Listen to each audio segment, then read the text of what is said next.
All right, Dave, thanks. More than 100 Wisconsin firefighters are lobbying for a bill today that they say will save lives. We first told you about the bill last week, which would remove barriers for firefighters and police to get workers' compensation for post-traumatic stress disorder. Madeline O'Neill tells us what that would mean for the helpers in our community and why one paramedic would like to see the bill go even further.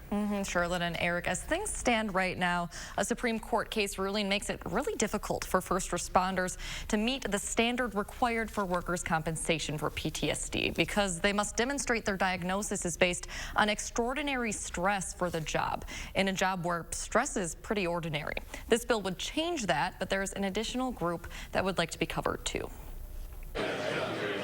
It's nice to be able to help. With everything emergency responders do on the job, You see horrendous, horrible things that no one should have to see. sometimes the helpers need help too. There's nothing we can do to avoid that because somebody has to go and help. Devin Anders, a paramedic for Deer Grove EMS, has had his own bouts with post-traumatic stress disorder. Stuff started really affecting me when I had children, and we'd treat children or see them, severely injured or worse. It's not just him. I know people at my job have done the same thing. For these firefighters, getting help for PTSD is another burden. I had to tell that firefighter, you're going to get pushback.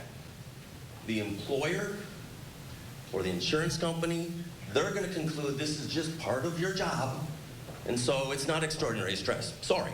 That's why these first responders are lobbying lawmakers at the Capitol to support a new bill allowing workers' comp for public safety officers. If we can make it so that people are able to come back to the job instead of being forced out or worse, having such mental anguish that they're, contemplating taking their own lives, this is essential legislation. Anders supports the bill, but there's just one more hurdle. I won't be covered. My coworkers and 71 other people in Dane County alone that work full-time as paramedics won't be covered. As the bill stands, full-time EMS workers are not covered, something Anders hopes to change after the current bill is passed. It will change lives. The lives of those who are busy saving hours. This affects every single one of us.